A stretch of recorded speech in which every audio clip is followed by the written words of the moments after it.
பக்கத்துலேயே தான் biscuit packet இருக்கும்.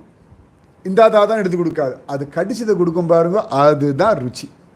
அதோட மனசு அச்சோடி அப்படின்னு இல்லையா?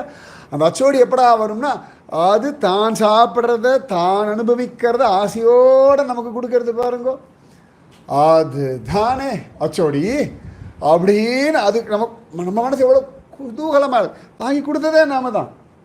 ஆனால் அது கொடுக்குற அந்த மனசு நமக்கு அப்படியே உருகுது இல்லையா? சுவாமிக்கு அவ்வளோ உருகும். நான் தான் அவனுக்கு எல்லாம் கொடுத்தேன், அவளை எவ்வளோ சௌக்கியமாக வச்சுருக்கேன், இத்தனையும் கொடுத்துருக்கேன், இதில் எனக்கு கொடுக்கணுன்ற புத்தி இருக்கே, அதைத்தான் சுவாமி ரசிக்கிறார். அதுக்கு பேர் தான் நிவேதனம். கொடுத்தாகணும்னு கட்டாயம்லாம் கிடையாது. கழுத்தில் கொண்டு வந்து கத்தி வச்சு நீ கொடுக்கலாம் சாப்பிடுவேன், நீ பார்த்துடலாம், நீ சாப்பிட்டு பார்க்கலாம் அப்படி எங்கேயா சுவாமி சொல்கிறாரா? மறந்தே போனாலும் அவர் கேட்க போகிறது கிடையாது. நாம் கொடுக்குற அந்த ஹிருதயத்தை அப்படி